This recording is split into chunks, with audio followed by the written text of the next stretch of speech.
Oke, halo semuanya, selamat datang kembali di channel saya Starboy YouTube Channel Indonesia. Pada kesempatan kali ini saya mau sharing ya teman-teman, racikan CVT yang pas untuk Honda Vario 125 penggunaan harian touring, harian sampai touring lah teman-teman. Cekidot ya teman-teman, kita bahas satu persatu apa aja sih yang sudah saya ganti atau modif tipis-tipis ke Honda Vario 125 LED ganti gas saya ini.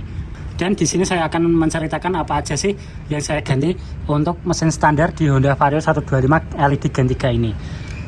Ya, ini dia video ketika saya melakukan upgrade kirian di salah satu bengkel di Kota Kudus nih teman-teman. Saya sedang meracik kirian saya yang nanti setelah ini akan saya jelaskan satu-satu apa aja sih yang saya ganti di final speknya. Karena di sini saya masih meracik nih, masih nge-mix, masih pilih part-part per seperti per CVT, per sentry, roller, dan bubut puli. Simak videonya setelah ini ya teman-teman, saya akan menjelaskan apa aja sih resep final di kirian CVT saya Honda Vario 125. Oke, yang pertama teman-teman seperti biasa ya, per RPM atau per CVT nggak pernah kelewatan nih teman-teman untuk diganti. Dan ini dia per bawaan Honda Vario, nggak tahu nih teman-teman berapa RPM ya. Oke teman-teman, di sini saya menyarankan untuk teman-teman yang ingin racik kirian CVT Honda Vario 125 anti gerung. Ya sebenarnya masih ada gerungnya sedikit teman-teman, tapi gerungnya tipis teman-teman, nggak terlalu gerung parah seperti yang di TikTok, VT apapun di Instagram gitu ya teman-teman, anak muda yang pakainya 9 rata atau 10 rata. Di sini saya enggak ya teman-teman. Di sini akan saya sharing racikan CVT yang pas untuk harian dan nyaman. Karena menurut saya gerung di dalam kota itu benar-benar nggak nyaman teman-teman. Yang ada hanya merusak mesin, membuat stang sehernya gampang bengkok, dan yang pasti BBM-nya pasti boros teman-teman. Di sini saya akan sharing racikan CVT yang pas, yang sedikit gerung tapi akselerasi dapat, tengahnya ngisi, atasnya juga nusuk teman-teman. Oke, yang pertama saya ganti yaitu RPM-nya teman-teman, per CVT atau per RPM. Ini saya pakai dari MTN Jepang. Harganya lumayan nih teman-teman. Tapi sebelumnya disclaimer dulu ya teman-teman, yang part yang saya pakai di sini itu bukan menjadi patokan. Silahkan teman-teman punya preferensi atau merek lain. Sebenarnya semuanya merek itu sama aja teman-teman. Hanya biasanya di beda merek, di beda harga dan kualitas saja. Karena menurut saya untuk performa sendiri itu sama teman-teman. Seperti contoh roller harga 30.000 dengan harga 3 kali lipatnya ya 90.000, itu sama teman-teman. Performanya sama, hanya yang membedakan itu kualitas jangka panjangnya nih. Biasanya tuh yang mahal agak sedikit lebih awet, tapi kalau jarang servis, telat servis ya sama aja teman-teman, peang-peang juga. Maka dari itu saya nyaranin teman-teman untuk kalian silahkan preferensi merek apa aja, yang penting beratnya atau performanya sesuai. Yang pertama saya bahas untuk per CVT, saya menggunakan per CVT 1500 ya teman-teman. Bisa teman-teman lihat ya di sini untuk Honda PCX, NMAX, Vario, RPM 1500. Dan saya pakai per sentry juga di ukuran 1000 ya teman-teman. Bisa teman-teman lihat, ini dari MTN juga Jepang. Harganya lumayan teman-teman, sekitar 50.000, dan yang ini 125.000. Jangan jadikan patokan ya teman-teman. Silakan teman-teman punya preferensi sendiri. Dan ini juga roller saya ganti.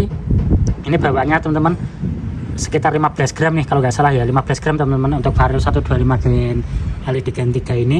Dan saya ganti ke ukuran 13 rata. Oke, saya jelasin ya teman-teman, ini cuman base rata aja nih teman-teman, karena yang bawahnya sudah kocak, makanya saya ganti baru nih, apa aja bisa teman-teman. Dan untuk rollernya sendiri saya juga pakai dari MTN ya teman-teman, itu harganya juga lumayan sekitar 75 ribuan. Oke, di sini saya menyarankan ya teman-teman, itu wajib diganti teman-teman. Kalau ingin rasanya tarikannya enak dan naiknya cepat, wajib ganti yang sedikit lebih keras, tapi jangan terlalu keras.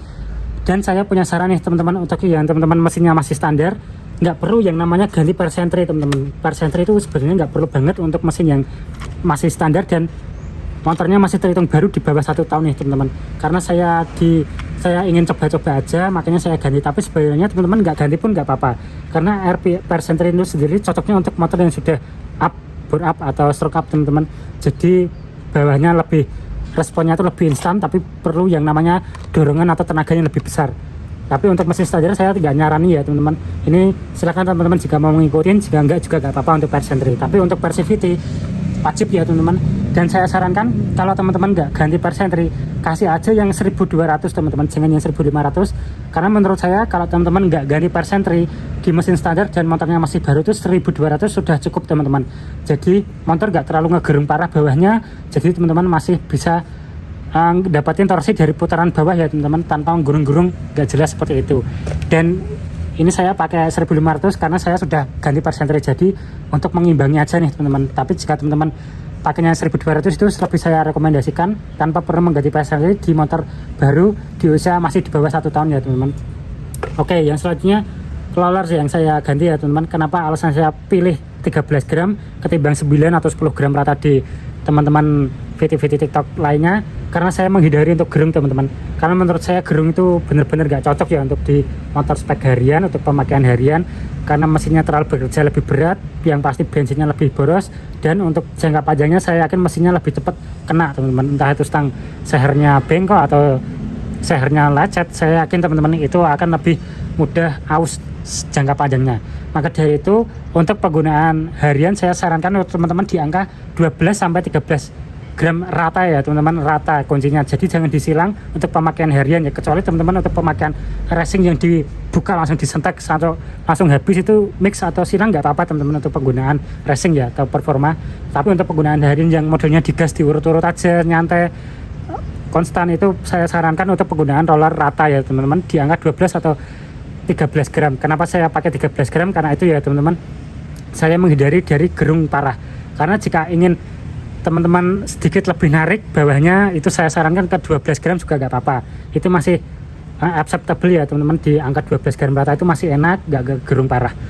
Tapi saya pakai 13 gram. Oke, yang selanjutnya untuk puli teman-teman, itu juga wajib kalian ganti ya, bukan ganti sih teman-teman, kalian bubut di angka 13.8, jangan 13.5 atau 14 ya teman-teman. Di 13.8 untuk mesin standar teman-teman, itu lebih saya rekomendasikan bubut puli di angka 13.8 dan dikerok jalur rollernya teman-teman, agar naik rollernya lebih maksimal. Karena jika teman-teman mengganti semua spare part ini, itu percuma teman-teman. Jika teman-teman pulinya masih standar, itu akan kurang maksimal teman-teman, dan tidak efektif dan tidak efisien, karena pergantian spare part yang tadi jika tidak diimbangi dengan puli yang sudah dibubut dan dikerok jalur, itu percuma teman-teman, nggak terlalu kerasa. Jadi saya sarankan untuk teman-teman untuk puli depannya di custom, silahkan kalau teman-teman mau beli baru dari merek Jang Ebi, Spektro, Astro atau apapun itu teman-teman, dari RPD atau dari TDR, silahkan saya kembalikan ke preferensi teman-teman masing-masing untuk pemilihan merek ya. Yang penting kuncinya sama teman-teman di 13.8 dan dikerok jalur roller. Dan kedepannya akan saya tes ride ya teman-teman, setelah racikan kirian ini, dan saya akan tes ride berapa sih top speed yang saya dapatkan dan berapa sih konsumsi BBM nya, karena yang pasti lebih boros ya teman-teman, karena mesin akan lebih berputar tinggi, RPM-nya lebih ngegerung dikit karena pergantian par yang lebih keras dengan roller yang lebih ringan.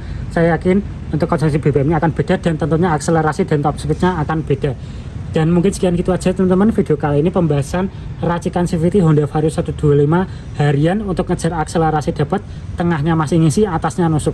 Dan silahkan kalian buktikan sendiri ya teman-teman, untuk racikan saya ini boleh diikutin boleh tidak, ini saya hanya sharing menurut saya, preferensi saya sendiri. Dan yang namanya bahas kirian, bahas CV itu gak ada habisnya teman-teman. Jadi teman-teman saya kembalikan lagi ke preferensi kalian masing-masing, ke panutan atau bengkel kalian masing-masing jika punya referensi ya teman-teman. Ini saya hanya sharing aja, silahkan teman-teman jika mau mengikuti, jika tidak juga gak apa-apa. Ini hanya sedikit saran dari saya.